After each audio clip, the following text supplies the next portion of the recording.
Hey everyone, welcome to POPXP. And before the show starts, make sure to click that subscribe button and click the bell to get notifications when we go live and we upload awesome new content. And don't forget, if you can, make sure to share our stream on all your social media outlets. We appreciate it, and thanks for helping us grow the POPXP channel.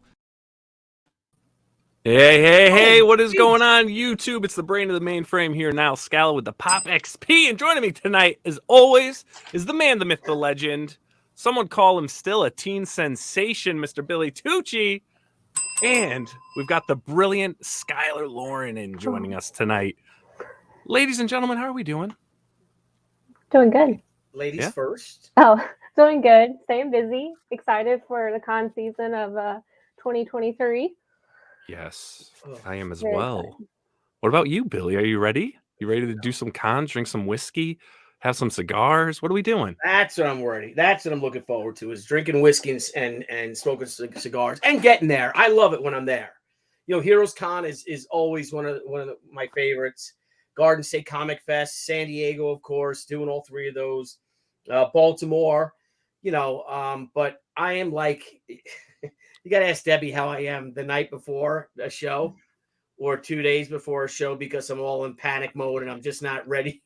And I'm just in the worst freaking mood. Then when I get there, it's great. But, preparing for it and stuff, because, we always got deadlines. You're always trying to get something done, trying to get stuff done before that. And, I think I'm doing 8 shows this year. So I'm glad you brought that up, because, you kind of are a little bit of a dick, when the show's about to come. I'm just going to say that, I don't want to throw that out there, but I mean, cussing in front of this beautiful lady here, for God's sake. Hey, you know what? No, how could you? Me a dick. I'm sorry. No, you're not. You're a great guy, Billy. You're a great guy.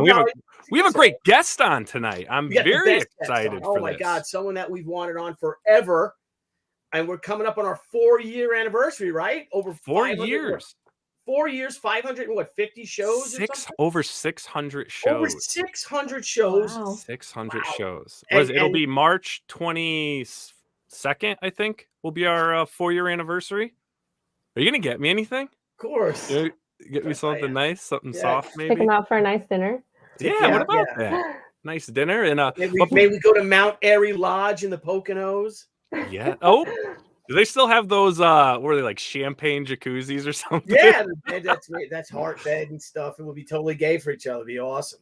Yeah, it's for an anniversary, so it's a pass. It's a free pass. Anything wrong with that.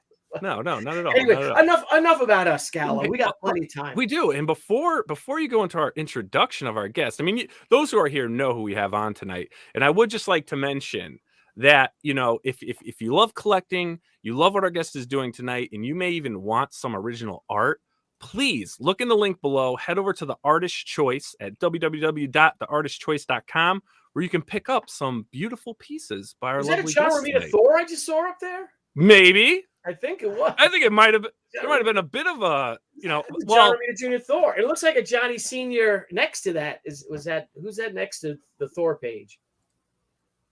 Right there. It was funny. The Black Cat. Is that John Romita Sr.? It's just looks like senior. It's a promo, man. Was it old John Romita Jr. art? I don't know. I don't know. But disclaimer. The pieces that are in the promo may not be on the site. So just so you know, if anyone saw something they liked, it might not be there, because this is just a promo, Billy. Anyway, so enough of this. We're making our guests wait. We're already 3 minutes in. We got 45 minutes. We're already blew 3 of it. So, guys, I just have to say thank you all for joining us. Death Metal Hero, Leg Kick. Of course, Mr. Robert Romano, always, it's great to have you on here. Stephen Rockwood. Marcus, good to see you. Daniel Russell. And Daniel Russell actually says it all, what I'd like to say. But what we have here is one of the greatest comic book creators of all time. His career, I guess he got into making comics when he was like 12. It's that great family pedigree, because he's been doing it for a long time. Some of the greatest books, some of the greatest storylines he's been a contributor to. Man, total rock star, a personal hero of mine, and one of the first people I actually got to meet in comics, and who accepted me and Debbie and brought us into the fold and started introducing us to everybody. It was San Diego Comic-Con 1994, our second show. But ladies and gentlemen, without further ado, right here, you got here Fragaboom. Good to see you, brother. Jerry Jr. is the undisputed living best artist at storytelling and powerful dynamics. Absolutely. I got to agree with Mr. Russell here. Absolutely the best Spider-Man artist of all time. Ladies and gentlemen, please say hello to the one, the only, Mr. John Romita Jr. Boom. Yes. Yes. Ladies and gentle people, and I have one thing to say to start off. 600 effing shows, Tooch, and this is the first time you've had me on? Yeah, well, we don't want to bother you. I don't like to bother my friends. You know, don't start. Listen, you got a vowel at the end of your last name. Don't start your car tonight when you get in. All right. All right. I know we've had so many, huge people. I mean, God, Simonsons and go all the way down. All the image guys and rock stars. But for some reason you have eluded us, my friend. But never more. But it's great to see you, John. It really is. You can start the car, just don't drive it very far. All right. I'll be like, what's her name? Apollonia in Godfather. Excellent. Good to see you, Death Metal brother. Death Metal here. So, all right, Scala. Yes. Let's dive in. Let's dive in, bro. Let's dive. The first thing we love to do is we like to hear everyone's origin story. Billy's talking, started drawing comics 12 years old, maybe younger. I mean, you come from an amazing pedigree, of course. So I would love to hear from you what it was like for you to actually first gain the passion for comics, and then how did you actually lead into becoming a professional, comic book artist? There's a moment as a kid that my brother and I both knew my father was drawing romance comics. Didn't pay that much attention to it. We were young. We were out playing ball in the schoolyard, playing stickball, with the big strike zone on the wall behind us.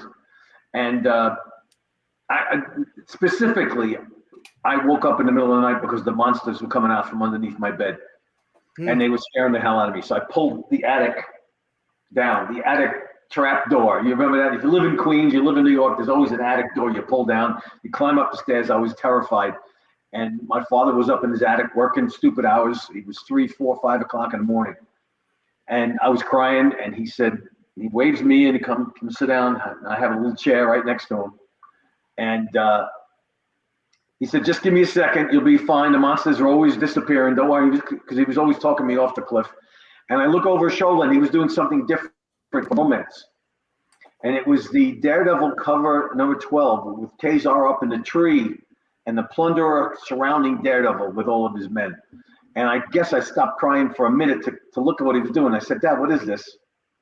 And verbatim, I don't remember exactly, but he said, these are superheroes. You remember the stuff you see at the barbershop?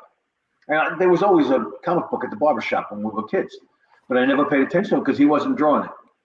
And he explains to me, this is a superhero. He can beat these guys up all by himself. What? Wow. All of those guys surrounding him with guns? Yeah. And this guy up in the tree, he's going to help him out. This is Tarzan, basically. His name is Kazar. Wow. And then he said, oh, and by the way, this guy in the middle here with the horns, he's blind. And I think top of my head blew off. And apparently the tears dried up. I sat back down and watched him draw for another couple of hours. And he tells me that I was drawing on the floor. At that point, I was starting to sketch. And I'll never forget the moment because from that point on, I watched what he was doing all the time. And I was hooked. My brother, not so much. My brother my brother is brilliant. And he was the brains. I'm the looks and the talent. And he's the brains. But he didn't. He enjoyed it and followed it in as much that he enjoyed what Dad was doing. But we suddenly were paying attention to it. And then my father would explain movies to us. We would watch On the Waterfront, 12 Angry Men, Inherit the Wind. We would watch black and white films when it was rainy on the weekends in the summertime. We would watch movies, and he would suddenly explain to us what was going on and what was coming because he had seen these movies. And that was the beginning of storytelling to me because it followed me into reading comics and watching what he was doing. And then we'd take trips up to Connecticut to see my grandparents. And he would ask my brother and me, I had this moment. I don't know what I can do with it. Spider-Man's caught here or Daredevil is caught here. How do I get him out of it?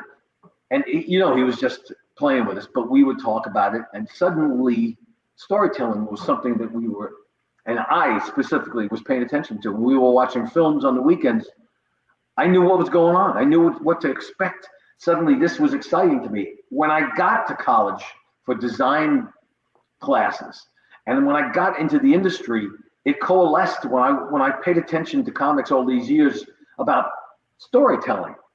This has got to make sense. You have to have something on every odd page or every other page that pulls you back into the scene. You can't just do these fancy big shots. Look at what Jack Kirby did over here. Look what John Buscema does. Look what I did over here with Spider-Man. There's a building, close in on the window, and there's a bad guy going to jump through. All of this stuff made sense because he connected it to the films. He was a cinephile, and he turned me into one too. And to this day, one of the greatest movies I've ever seen in my life is On the Waterfront. I don't care what anybody says. Black and white, film noir, and that's another part of the industry was learning to draw in black and white because everything was black and white. We went to the movies occasionally. That was something different, but we watched black and white film, and we watched movies in the rain with Humphrey Bogart with his hat and the collar up and the water dripping down the edge. All of this was because we grew up watching films, listening to my father talk about it, and comics became part of it. But that moment with that cover, and I have that cover, that moment is what got me hooked, because from then on, my father said I couldn't stop talking about it. Now, being a fan of film noir and stuff too, I mean, you have great chiaroscuro technique with the black and white. You know, like, was that a big influence on you? Because you could clearly see that you have an amazing play of light and blacks and shadows in your art. Yeah, it's something that we couldn't I couldn't help but notice, because it was that way. Everything was Philip Marlowe, it seemed like to me. And in the rain, I love doing characters in the rain. Scott Hanna and Klaus Janson probably curse my soul, because when I give them an image of a lot of rain, but that to me is so film noirish and so real, cinephile kind of stuff. But the black and white is part of it because I am so old that there wasn't color back then. We had a black and white television. We saw black and white films. I saw On the Waterfront in the theater, in the square. That's how old I am. Yeah, you probably did have a color TV, but it probably the tube blew on it, and you had the black and white one sitting on top of it in the living room, like we had. When my parents could afford a color television, it was the event of the year. Let's just put it that way. I remember when we got our color TV, and it lasted a few years, and then it went kaput, and the black and white TV went back on top of it, and the War Wagon was on. Oh God! And like, oh my, what is this? You know what I mean? Kirk Douglas and John Wayne. Hey, listen, I watch John Wayne. I don't watch them on the weekends if I'm working. Well, when I'm working, and I can't listen to news because it drives me nuts. I'll put on any John Wayne Western. I'll put on Clint Eastwood Westerns that I've seen, and I can listen to them at the same time. I can work without getting distracted. The War Wagon. Oh man, all of Wayne's Westerns. I love them. Just what a beautiful film. So Yeah. John, so now we were talking in the pre-show that now again your father instilled this love of film in you and storytelling. But you went to school now you obviously had a talent, right? So when you're in high school or junior high, and now you're going to go on to make a career, you basically chose a career in art, but you wanted to go into advertising. You didn't want to necessarily do comics, or what was? I wanted to do comics, and my parents said, "You will get an education, and you will look into fine arts. We're not going to just put you as a cartoonist. That's just not the way." My father did not want me to be an artist, a cartoonist. He said, "This is rough on the human being. This job." He was not fast. He struggled, and he said, "You will become an artist, but if you become a cartoonist, it won't be because of us," literally. And that's where I had to find something that was halfway between fine arts and cartooning. And advertising illustration was the closest thing. And there were schools nearby. Farmingdale University was close by, and it was what we could afford. And that was that. And advertising illustration it had a couple of classes. The curriculum had a couple of drawing classes. Anatomy classes, drawing from life, design courses, separate from the advertising part of it. And that was acceptable to my parents. And then in between my second and third year of school, I had been going up to the Marvel offices to be a pain in the ass to everybody. And in between, I had been, not in between, but while all the times that I had been going up there, I was drawing all the time. And my father says, you're not going to get me to do anything for you. He says, get it out of your head. You want to walk over to somebody's desk, do it yourself. And I was doing that. And I was being a pain in the ass. And they were calling me Junior derisively. Really? Giacoya, Tartaglione, they go away, Junior. And then occasionally Marie Severin would pay attention and said, some of this is pretty good. Hey, have you thought about trying this, this, and this?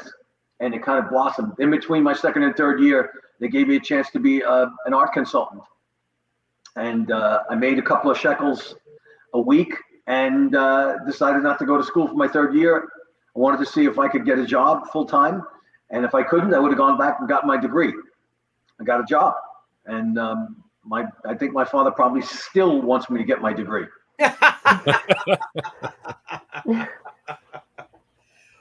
Wow. So what was your first break with comics? What was your first gig as far as an artist? I worked for the British department, believe it or not. What happens is when they were publishing books in England, they would break them into two separate issues, two shorter issues. And they had to come up with a new cover and a new splash page. And under under Larry Lieber and Marie Severin, I was deemed to be the one that would do the sketches for those, and occasionally a cover. And the sketches would go to other artists, and they would do a second set for the British department. And I did that for, 6 months, 8 months. In the meantime, I was doing pinups in all sorts of areas. I was scrubbing floors and washing windows, anything and everything I could do. And as I got better, fortunately, since I was a pain in the ass, I was showing everybody, and they gave me a chance. And then an artist skipped an issue on Iron Man and said, Iron Man 115, you got to fill in. But before that, there was a 12-page Spider-Man fill-in story called Chaos at the Coffee Bean. And I had forgotten this was first. I think it was 12 pages. And I did literally those as the very first things that were published. It was a mess, and Al Milgrom saved it for me. And he says he didn't, I say he did. Archie Goodwin allowed it, God bless him for doing that. That was the very first thing that was published. But the first full book I ever did was Iron Man 115. Doing the work as an art consultant and doing the stuff at the British department, and then I say washing windows and scrubbing floors. That's basically what I was making photocopies of everything. I was correcting, I was doing everything. And eventually, as I got better, there was some work to be done, and it just kind of blossomed. Yeah. Did you find that they were harder on you because your father's been there for so long that no one was giving you any special treatment? But interestingly enough, the elders, my father's contemporaries, were watching to make sure I wasn't a pain in the ass. Now, I was a pain in the ass in that I was around, I was ubiquitous, I was ever present, but I respected everybody. I got treated like dog shit by the people that were my contemporaries. Oh, really? They didn't like the fact that I was looking to get work and I had the same last name as John Romita. But the older folks treated me well. They busted my buns severely. And I learned from them a lot. I learned how to shut my mouth and do my job. And because of the other younger people that didn't like me, for that reason, I remember my father saying to me, hey, listen, this is not Brooklyn. He said, shut your mouth, keep your hands in your pocket, and do your job. And you want to keep those people quiet, get better than them, and shut them up. He says, there's always somebody bigger, better, stronger, smarter, better, well, not better looking, but any bigger, better, stronger, smarter, and a better talent. He said, deal with it, get better because of it, and then shut everybody up. And ultimately, it's exactly the way it was. I had to shut everybody up. And I had to do the work. If I couldn't do the work, listen, Bill, if you don't do the work, you don't get paid. Yeah. Yep. Supply and demand. Yep. And the people that didn't treat me well it was you suck. We don't like you. You know, we know you're here because of your father. And I would say, Mom, you can't talk to your son like that. I didn't get that kind of foul hatred. I got just a little bit of derision and a little bit of standoffishness. They didn't like me because of me trying to get work and thinking it was solely because of my father. And my father said, "You're not going to get any help from me. You're going to have to do it on your own." He says, "If you were in advertising, you'd be walking around Manhattan with a gigantic portfolio." He says, "That's basically what you're doing here. Get used to it and deal with it." And it was not so much tough love. It was tough professional love. And God bless him for doing it, because listen, there's always somebody better. Get used to it. I came into the business roughly the years that Frank Miller came in. And then there was Jim Lee, and guys my age were better than me in so many different ways. And instead of sitting there and stomping my feet and crying, I said, all right, I know what I got to do. I got to get better than these guys. And it was great because it made me a better artist. How did you go about that though? How did you, greater your skills? Oh boy, study. And in that, I would tear newspapers apart. I would get anatomy books, anatomy magazines, anything, everything, muscle building magazines, everything. Mm-hmm. And my father said, copy everything. So, and when you're not copying everything, watch everything. Mm. I'm a people watcher, always have been, and that's because of my father. We would go around, and whether we were driving or whether we were walking, he would say, pay attention to everything around you, look, and then copy it in your head. And he says, someday you won't have to use, he says, you see how you tear apart magazines and newspapers? He says, if you look enough and you memorize enough, you won't need those. How ironic that all these years later that I can draw certain things without having to get reference on it. Then he says, just draw what's on your own body. Draw your own sneakers, draw your own shoes, draw our car, draw our dog, draw us, draw the furniture. He said, pay attention to everything around you. And I had the desire to be better. And I had the desire to shut everybody up. And the combination of having a brilliant father and a brilliant, listen, he did things as a teenager I can't do now. He's LeBron and I'm the water boy. Let's just put it that way. Listen, he did a recruiting poster for the Women's Army Corps in 1950. He painted it at 19 years old. And let me tell you something. I can't come close to that now. It's in the Virginia Military Academy for women. Wow, that painting. It is breathtaking that he did it as a teenager. Then he would go at lunchtime at school. He would go to Bryant Park and with his gigantic newspaper print pad, he would sketch the ladies of leisure, you know what I mean, and the bums. I have those. I can't do them now. He did that at 16 years old. The man was brilliant. Having him as an example, as an artist example, is one thing, but having him as a mentality example, as an emotional example, as a tough guy example, shut up and do your work, don't complain. Now, I'm not going to help you. You got to do it on your own. On top of the fact that he's a brilliant artist and I got to watch him, that was it. And then I had a brilliant mother who was as strong as he was in every other aspect. Any toughness I have is because of those two. And I happen to marry the most beautiful, wonderful woman in the world, Kathy Romita, who's tougher than everybody. Billy, we knew a lot of tough guys when we were growing up in New York, right? Yeah. You can't hold a candle to my wife. Yeah, she is. She's tougher than all of them. And she's beautiful. She is stunning. She's tough as nails. And I learned how to be tough, not aggressive tough, internally tough. And it all coalesced. And that's the family I have. God bless them.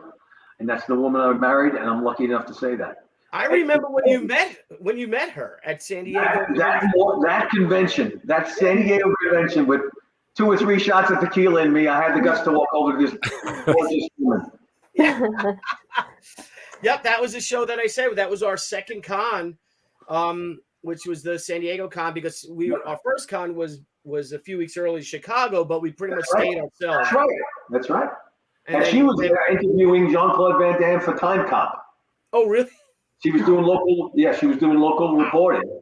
And I looked up at her and I said, what are you doing at a comic book convention? She said, I'm here interviewing local talent. Wow, what are you doing here? She says, that's what you came up with? That's the line you came up with? She said, I was madly in love. She was 9 feet tall with her stiletto heels on. That's something. That is great. That was a great show. Listen, Billy, the New York family thing, you can't put it any other way. On top of the fact that the man is a brilliant artist, yeah. He gave me the intestinal fortitude, and so did my mother, and now my wife is just backing that up. It's the truth. You know, John, what I find amazing about your career is how you got in so young, is that you were there for everything, and even to this day, you know, you were there when Stan was running everything and jumping on his desk and showing Roy Thomas how a cover should be, and you know, when that the bullpen, and you saw, you know, the coming of Frank Miller, you know, then the big X-Men thing, the big Punisher explosion, you know, Jim Lee coming in, the Image guys leaving, you know, you've been there for this with Marie Severin and, like I said, John Tartaglione, and you know, like from the golden age to in some form being even just a part of the family, you know, of how tight of a family that whole Marvel crew was. I mean, it's just extraordinary, and you're still doing it. Yeah, the funny part about it is, instead of sitting there and saying, I'm jealous, I'm envious, I used it because the guys that listen, there's always somebody that I look at and I say, wow, this is great. I can't do this. I don't say it out loud. I just say, I'm going to learn how to do this. I'm going to do it better. That is just competition. And fortunately, in this business, you look at everybody's work. You can't help it because we look at everybody's work. It sells. It's good for the company, good for us. It makes me want to work harder to get better. And then when I think, if I have a moment where I think I'm pretty good, well, my wife takes me to a gallery and I feel this effing big when I walk into a gallery. I said, oh shit, I'm not that good. Oh my God. And she'll say, use it.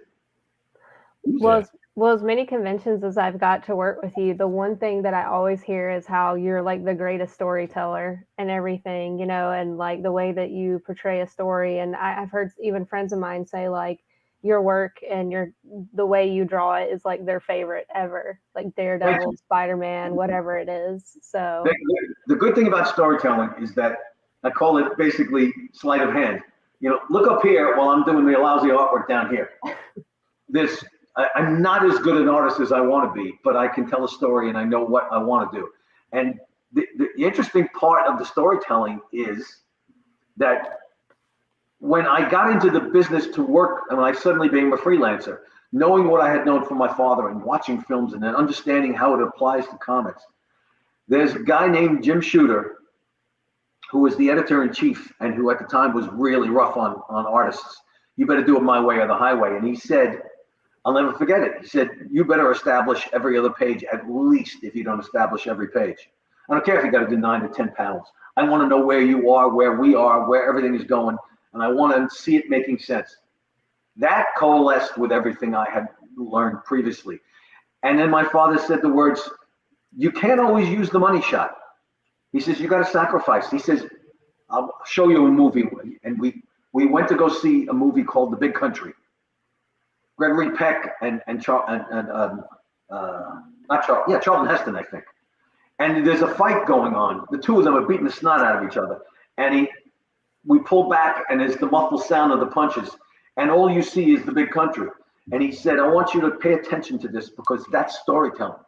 You sacrifice the fight scenes that you always see in all of these movies in a bar room. He says, you know those John Wayne movies you love? He says, pay attention to this. And as we pull, and suddenly, wow, an establishing shot, but in this small figures, there's two guys beating the snot out of each other. You can hear the muffled sounds. He says, that's storytelling. You can see where you are. This is the big country. All of these little bits of advice and all of these little vignettes from him coalesced with the business I was into, looking at reading comics and telling the story, understanding. And then Jim Shooter saying, establish every other page. I want to see where you are. And I suddenly got better at it, and I got better at it. And I'm still not as good an artist as I want to be, but I am enjoying being a storyteller. And matter of fact, it makes me a better artist. I'm a B artist, but telling a story well makes me an A artist. That's debatable. Let me tell you something. I get guys asking me, not about drawing. What do you do when you want to tell this type of story? And then I get writers. Notice I'm working with Zeb Wells. The man is brilliant. And he'll send me something and he'll say, listen, I don't know if you want to do this, but knock yourself out. And that allows me to take a script. He says it's a script, but don't treat it like a script. He says, treat it like a script, a combination script and a plot. But let me know if you're doing anything. And interestingly enough, I worked with Neil Gaiman, who said the same thing. He said, I know you can tell a story, but if you're going to do anything differently than what I'm sending you, let me know, and I want to hear it. I said, I'll never take anything away from what you're doing. I may add to it. I'll let you know. Writers have allowed me and have said the words, we know you can tell a story, knock yourself out. Just let us know what you got in mind.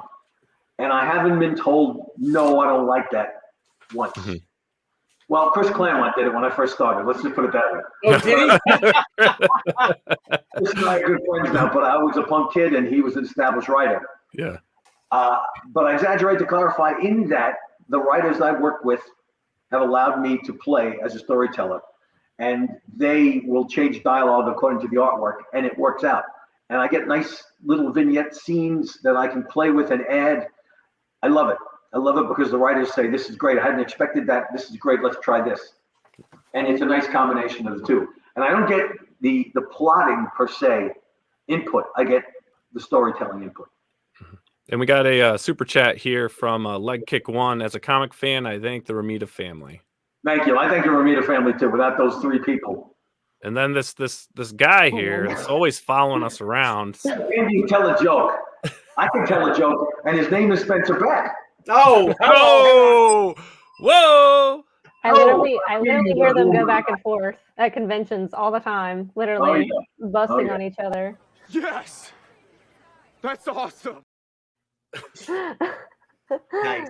That's the other thing is, if you can't take a joke, you will never make it in this business. You have to have a thick skin, mostly because people tell you all the time that you aren't that good, and you have to learn to deal with it, because especially with the internet and social media now. Listen, maybe it's 50-50. I get detractors and lovers, but that's a lot of people that don't like my stuff. Got to deal with both. Learn to accept it. You have to have tough skin. I had guys come up to me at the table at conventions and say, I don't really like what you do, but would you sign my book anyway? You know. Oh, shoot. Wow. It's amazing. And then it's up on eBay. It's such a passion. Because comics really is a passion for those who not only read comics, but also those who create comics and are in the business. We all got into the business because we loved it. At starting like with your generation, which is, I guess, is my generation. Or like Roy Thomas, a generation before you. Yeah. They got it because they were comic fans. That's right. Which is pretty crazy, as opposed to like your dad. It was a job, I'm sure, for him. Yeah, okay. No, that's a perfect segue. That's the other thing about the man and the guys of his age. They didn't, and Buscema even said it. This is a way to make a living. We're depression babies, and they were depression bays. They needed to put food on the table. My father, when he retired, didn't think of it as, melancholy and I'm gonna miss it. He didn't say it. I'm done. I'm gonna go relax and fish. No, he didn't fish. Yeah. He would take us out and he would teach us how to hit a curveball. Now that's the other great thing my father did. I can hit a curveball because of that man. But they didn't think of it as the high-end quality ego thing that some people do now. It was a business. They had to earn money. Yeah. And the Buscemas and the Kirby's, the Romitas, the Giacoyas, and Tartaglioni's had no egos. They did not have an ego, and they were brilliant artists. And then they became cartoonists. Al Williamson, I worked with him. Never thought of himself as a brilliant illustrator. Can you imagine a man like that? I know. Now, my father, My father had no ego. The son of a bitch doesn't have an ego. How can I have an effing ego if he doesn't have one? It's the truth. Well, And it keeps surprised. generational. The egos are getting bigger than the creators, it seems, these days. Holy That's the crap. truth. It's the truth. Now listen, Unbelievable. having confidence and having a little ego, there's nothing wrong with it. But don't let it take over your progression. If you think you're great, you're never going to get any better. Yeah. And a lot of guys didn't. A lot of guys stagnated. And for not being good, not being great at the outset, it taught me how to get better because I needed to get better. Yeah. Well, the industry took a change too, though, because, you know, when your dad was working and Stan and Kirby, all them, you know, they were funny books, right? They were the stuff that, you know, parents gave their kids and whatnot. You know, it was another form of entertainment. Exactly. You know, right. but then again, the fans start coming in. Roy Thomas and all these guys start coming in. Fans that are now actually, which I think leveled up. I think these guys leveled up the storytelling, leveled up the characters, and then it started growing a bigger following. And then Hollywood starts noticing these things, right? Even in the, you know, doing stuff in the 70s. Hollywood was there, but was just there taking ideas. Come on. Yeah. Yeah. Before conventions put everybody together and Hollywood came up alongside, they were looking, some of them were fans. They were fan geeks. My God, George Lucas. Think about it. And then suddenly it comes up alongside comics. And to this day, if I were a Hollywood producer or somebody that owns a studio or had a lot of money, I would grab about 30 comic creators one at a time and pick their brains, pay them, and pick their brains for every idea they ever had in their head. And you know as well as I do, guys, even artists have 10 or 20 ideas. And you get a couple of drinks in them and they'll spew it to a bar full of people. And why wouldn't somebody from Hollywood just grab all of these people up and take all the ideas, pay them for it? Yeah. There'd be 30 movies in a year that quickly. And it's all because this industry, it creates imagination on top of the imagination that was already there in these creators. Yeah. I forget who we were interviewing, Billy, but they had mentioned that like the ideas come so fast and so frequent that you physically can't keep up with them. But the ideas never stop. They never stop going in your head, even no matter what you're working on. But it's just the fact that the time isn't there, right? The ideas are faster than the time. Yeah, you know, the time. Yeah, that's 100% true. Now listen, there's also the artists themselves are creators in as much as the writer will hand you a little bit and you have to blow it into something else. But we're also creators. Now the writers that are creators visually get along, we get along famously. There'll be some suggestions and you can tell that this person has a visual sense to them. And when an artist becomes a writer, oh my God, that's a triple threat. Yeah. That's a 5-tool player in baseball as far as I call it. Yeah. That's why Frank is so brilliant, Frank Miller. It's just, you are able to tell a story as a writer because you were an artist first. John Byrne, think about it. Now, I wrote a story, I did a Superman story. I did my first script and I got torn apart from it because at the time Superman was losing his power every time he nova'd, if you remember. So we did it, and I came up with an idea for one story, and he does it. He novas, loses his power for about 24 hours, and they take him to a bar. He has a bottle of beer, and he passes out. He's an alien. He has no power, and he has no ability to with even a couple of ounces of beer. I got treated like dog crap for that because how dare you turn Superman into a drunk? No shit. Well, now he's getting now he's getting raped, you know, on no planets. I mean, come on. Everything is woke. Everything is woke with Superman. Yeah. And the sales are reflecting that too. You're an artist and a writer, or you're a writer that became an artist. Come on. How many ideas does that pop into your head in the middle of the night? You write things down, Billy, when you wake up? Yeah, I do. Absolutely. Yep. I got a little moleskin journal. I got one right here. I've been scanning. I write things down. And listen, I have CBD dummies occasionally when I can't sleep. I will have the most amazing dreams, these Technicolor dreams. And I write little notes, and it never makes any sense when I go look at it later in the day. That's the problem, though, is that it's true. It doesn't make, because you're like, what? Now, John, just so you're talking about various writers that you worked with, and also filmmakers. Do you have a favorite filmmaker or top 3 filmmakers that have inspired you or that you really enjoy their work? Huh? Sergio Leone. Yeah. I just watched the Good, the Bad, and the Ugly the other day. I had it on while I was working over the weekend. Clint Eastwood, Sergio Leone, Lucas. There's so many filmmakers that I enjoy, but there's too many to name because there's so many good ones. Yeah. But I honestly I want to see the visual directors as much as I want to see the storytelling directors, and there's a lot of those. Eastwood does that. Eastwood is a visual guy, and like I said, I joke about Sergio Leone, but are there any better westerns in the history of mankind than Sergio Leone westerns? Brilliant storytelling, the close-ups. Now, I think that's the precedent. Think about it. Before his 60s movies, those 3 Eastwood films, and he turned Eastwood into a brilliant director. But those close-ups, they didn't do close-ups where the eyes, you could see every pore in the eyelid. Yeah. Lee Van Cleef scowling and looking. Yeah. Lee Van Cleef. And who's the guy with the cockeyed, what's his name? I can't think of his name. It's losing me. He had one bad eye, and he was in the beginning of The Good, Bad, and the Ugly. Oh. And Bronson was in some of those movies. Come on. Yeah, definitely. Those yeah. And Eli Wallach and stuff like that. I mean, the West. Oh my God, brilliant movies. Henry Fonda. Come on. Yeah, as a bad guy. He made Henry Fonda a bad guy. That's right. John, do you have a character that you would actually like to work on that you haven't been able to work on, like in Marvel or anything? That I haven't been able to work on at Marvel. I can't think of anything that I haven't had a chance to work on that I would like to. There are characters I'd like to go back to do. I think the Daredevil, because of that, I say that moment when I was a kid. Daredevil has been my favorite character to draw. And I had so much fun working on it with Frank and Innocenti that I would love to go back and do some more Daredevil stuff. I would love it.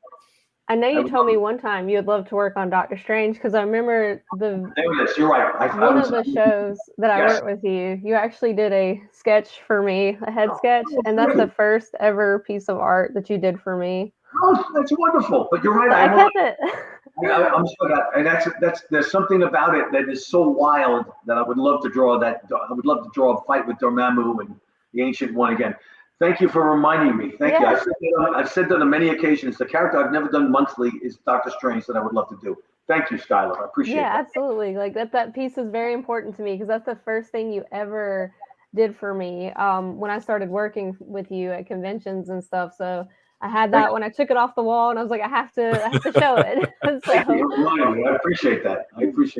Yeah, that character, and I think about Ditko's Doctor Strange, and that makes me want to get crazy with it. I would love to. And come on. Yeah. And we got 3 more super chats for you. First one here, the Helpless Johnny. Thank you, sir, for the $5 super chat. I met John at a comic book store in Maryland when Cyclops and Jean Grey got married back in the 90s, and he signed my books, and I still have them. Thank you, Helpless One. I appreciate that. That's nice to hear that. You can always line a birdcage with him. Yes. Oh, jeez. And then Leg Kick One, thank you for the $2 super chat. Do you have any Kirby stories? I do, and it's the one. And actually, it was backed up by Buscema almost when he found out that Kirby had said this. I got introduced to Kirby. He came to our house once, and then I met him at the office. And I was walking down the hallway, and we started talking. And he was talking to a couple of younger artists. I forgot who they were. And I said, "That's a great question, Jack." I said, "How do you get faster?" Because, at that time, he was the fastest thing on ice. And he says, got a cigar, and he says, "How many pages do you do a day, kid?" I said, 1. Spoke a little bit, and he says, "Throw away your effing eraser." And you know what he used instead of effing. Throw it away. And that's a true story because he said, basically, your first thought is your best thought. Don't go back on a race thinking it's going to get better. Yeah, you may fix it, maybe, but go with your first instinct. Throw away your effing eraser. When Buscema heard that story, he says, exactly right. Throw the effing thing away. Don't use it. That's the Kirby story. Never, ever forget that. But that gigantic cigar and the smoke throw away the effort eraser. Can I curse? Yeah. Yeah, you Great can curse. then. Yeah. Oh man, throw away your fucking eraser. Yeah. And there were people stood up from the cubicles. Holy shit, Kirby speaks. But he was disappointed I could only do 1 page a day. That is awesome. And that's because there's a famous cartoon of Kirby and somebody else. I don't know who it was. Maybe Gene Colan. I don't know. And he's like, "Hurry up! We got to get the 5:15 train home. To New Rochelle. I don't know where he lived. Let me finish the second page." He's saying, he would go into the office and do 2 pages a day and be on the 5:15 train home. There you go. And that was a lot of artists said whatever the amount they get done by a certain time, that was their day, and they had to get a certain amount done. This 200-watt studio question is a great question. Straczynski, on top of being a great guy, that 9/11 issue, it was surrounded by a good long run on Spider-Man that unfortunately the rest of that run was overshadowed by that 9/11 thing. But that was brilliant because of Straczynski and Scott Hammer. But Straczynski was a pleasure to work with, and a microcosm of how brilliant a writer he is. When they approached him about doing the 9/11 tribute, his words, he hesitated and he hemmed and hawed and he couldn't do it. And when they called him later on, he said something to the effect of, there's no words. Now, apparently, after he got off the phone, that became the linchpin for the story. There are no words, and it was the superheroes who felt that way, that they couldn't stop this horrible, horrible, horrible attack. And that was what the frustration was. Now, that is genius by a writer. Brilliant. And that's a microcosm of working with Straczynski. I'd love to work with him again. The man's fantastic. The rest of the run surrounding that series, that issue, might be overshadowed because of the significance of the 9/11 issue. But each of them were brilliant because of Straczynski. I think he's beyond brilliant, and I would work with him again. Yeah. Good question. We have one more. This is from Andy. I think he missed getting the question in that block, but his question here is, John Adrian, I met you a few times when you lived in Coralville, Iowa. You talked to me for quite a while. You left a great impression on me. Thank you. I'm still a fan to this day. Coralville, Iowa. Listen, that one of the all-time great bars I ever went to was the sports column in Iowa City, Iowa. Just a brilliant bar. One of the all-time greats. And I got to enjoy sports, college sports because of that. How did you end up in Iowa? My ex-life, if you know what I mean. Oh, okay.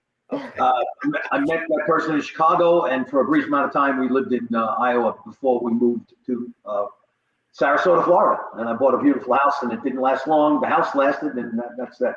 But yeah, I lived in Iowa for a short amount of time, and I got a lot of "you're not from here, are you, boy?" kind of conversations. Oh, no shit. But I met some nice people, and that bar, like I said, it's still around, the sports column. Still around. I look up and see if it's still there. It is. Yeah. John, you had mentioned that you loved working with Straczynski and some of the Frank Miller, some of the really pivotal comics issues. Is there any particular storyline or issue that stands out to you as your favorite, that you just still to this day there's something really special about it, and that you just like, man, you're proud of it, or you really love doing it, or it's kind of sad when it ended, or is anything that really stands out, either a particular issue or a storyline? The arcs that I worked with on Spider, I've done 4 or 5 arcs on Spider-Man, and I've been lucky enough to work with brilliant writers. I could not pick one in particular, but because of the 9/11 issue, that arc of stories, that to me is the most important thing. And I can't open that book; it chokes me up. A buddy of mine, police officer, lost 12 of his partners, of his buddies. An FDNY buddy of mine retired, lost 43 of his friends. And that story itself to me is the most gut-wrenching thing I've ever worked on. I can't open it. So that arc is surrounded by brilliant stories, but that is most important to me. I'll never, ever forget that. If I had to choose something that wasn't as serious, the Man Without Fear run with Frank on Daredevil. Yes. And Al Williamson. If I had to choose top to bottom the best work I did, it was because of Frank and because of Williamson. That would be it. I can't say anything different. That stuff is the best thing I ever saw that I did because of the brilliant. And Frank would give me very little to work with. He was an artist. He said, "Listen, you know what to do. Here's 15 pages. Give me 100 pages of artwork." And but basically, he did that with the Superman Year One when we worked on that. It was 200 pages of artwork, and he gave me 15 sheets of typed pages. Wow. He says, "Yeah, knock yourself out. Have fun." That's the great thing about working with an artist who became a writer. I'd say if I had to choose that run, that Man Without Fear was the thing I'm most proud of as an artist. Incredible. Yeah, we just got another super chat real quick from 200 Watt Studio. John, I first knew you on Iron Man, made it my favorite character. All right. I appreciate that. And they would listen, that was back in the day when I didn't have reference and I had to tear magazines apart. But when I had to draw things that Tony Stark would wear, I would use my clothes and try to make them look more expensive. So if I can ask, I mean, obviously, we on this channel, we're huge into like independent comics and stuff like that. You've dove into that realm a little bit. How do you like doing, the self-published, creator-owned books? Love it. The gray area that I did 10 years ago, I still admit that it's based on a dear friend of mine, rest in peace. And I have a lot of stories that I base on life experiences. Schmuggy and Bimbo, based on two guys who grew up with my parents. And I passed my treatment on to Howard Chaykin, and he modernized it. And I've got to finish that series. But it's a lot of things are based on life experiences, and the ideas that I come up with that I've turned into treatments are based on life experiences, and it's because it gives me a grasp of the reality. And a couple of characters that I grew up with, I've used them. I grew up with a bunch of guys, who didn't have straight noses ever. They were born with crooked noses.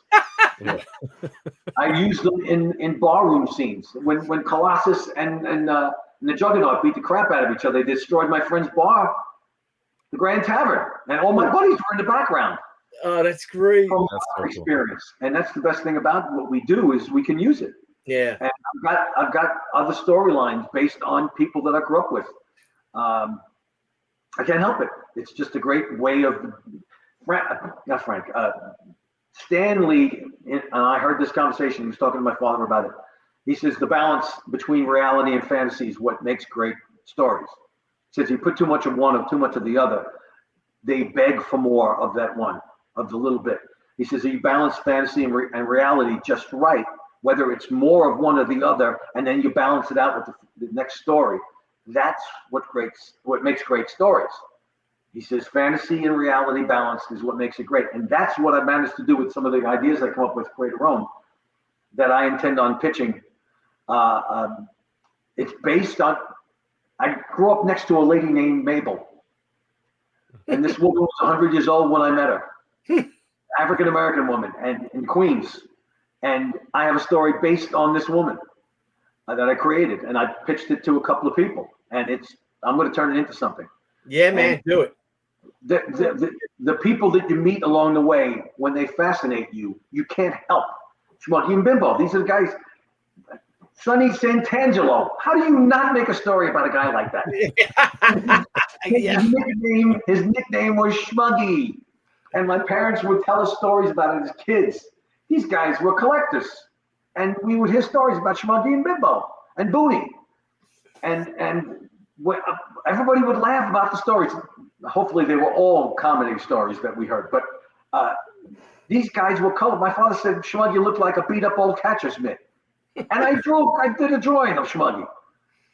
That's from real life. And if you add the fantasy that Stan said, you balance fantasy and reality, you got a great story. So these two guys, Schmuggy and Bimbo, are immortal because of experimental drugs. They can't die, but they're hitmen from the 40s.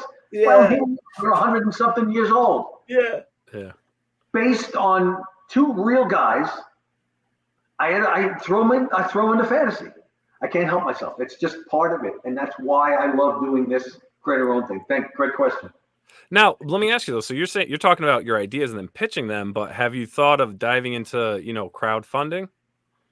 Yeah. Yes. I got a group of guys that we're trying that with. I can't say anything other than we're getting there. We're getting there. Gray area. We're getting there. And if you need any tips, give me a call. Give us a call. Debbie will walk you guys through it for sure. Absolutely. It's been great for us. We're getting there. It's a slow go. It's a slow go, and I'm still a young man. I'm going to work on it. And it's nerve-wracking getting into it. It's nerve-wracking doing it. I'm going to put myself in one of these films. If anybody needs a short Italian middle-aged guy, let me know. I got a couple of friends I grew up with. I joke about it because when I did the Kick-Ass, when we were on the set of Kick-Ass, they asked me to appear as a barista. And funny, barista. I thought it was a bartender, but yeah. I thought it was, since we were in England, I thought it was a lawyer. But I was a coffee guy. I was supposed to serve coffee. So I look at the television and I turn to the camera. Yeah, and he says, change the channel. All right, I got a scene. I was finally discovered. They edited me out because I didn't look authentic enough. Oh my God. I was the only guy from New York, from Brooklyn on the set, and they thought I was authentic. And you were So if anything gets created, turn it into a film, I'm getting in somehow. Get that cameo, man. Get that cameo. I'll get discovered in my 80s, you know? Yeah. There you go. Now, what is in all these? Was in all those movies? Who? The reason why John Romita Jr. can't be in those movies too. For God's sakes. There you go. There you go. Man, I'll get there. I'll get there. But I don't need to act. I just need to come up with stories that get turned into films. And I think all of us in this business have films in us. Yeah, 100%. Make it happen, Tucci. I'm trying. We're all trying. Get a she movie. You let me know about this crowdfunding thing.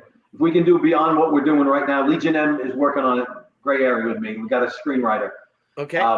And he's an A-list screenwriter. He worked on the first X-Men film and the Thor film, and he's a fan of the Gray area. And hey, we'll get there. We'll get there. Yeah. As soon as he does his first draft, we're going to see what happens. We're getting there. We're slowly getting there.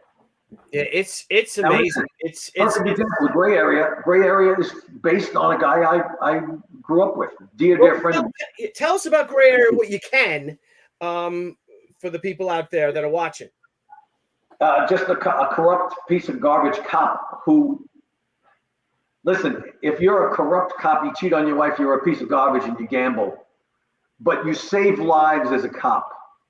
And you do the right thing as a cop, and you probably save half the city because it's a job. You know, it's like saving a bottle of wine that falls off a table. You grab it. It's instinctive. Well, this guy was instinctively, but he was a piece of shit. Where does a guy like that go when he dies? Does he go to hell? Does he go to heaven? Right. I came up with the premise of the gray area. Now, I didn't coin the phrase. Glenn Brunswick coined the phrase, the gray area. But it's based on my dear friend, Jack, the cop, who had a rough life, but he was a brilliant cop. He had demons, but he was a brilliant cop. And that's where the premise came from. So he goes to the gray area, and in the gray area, he's got to learn to get better. You can't just sit there. He dies. He causes his wife and son to get murdered. Oh. And when he goes after revenge, he gets killed. And he gets sent to the gray area.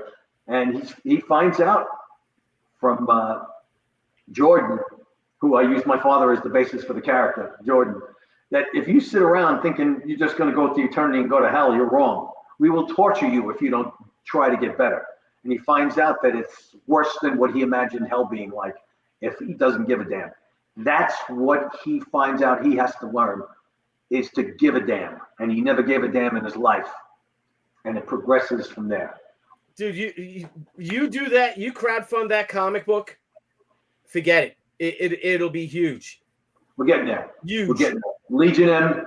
Legion M is making steps. We're gonna listen. If it doesn't happen, I'll take it upon myself. I'll get a couple of rich people drunk and see what happens.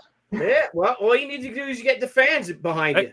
If you can, real quick, I'm familiar with Legion M, but explain to the viewers what Legion M is. It's a crowdfunding, so it's a crowdsourcing type of entity, fan based. Yeah, for movies and productions, right? Along those lines, yeah. Yes. Oh, cool.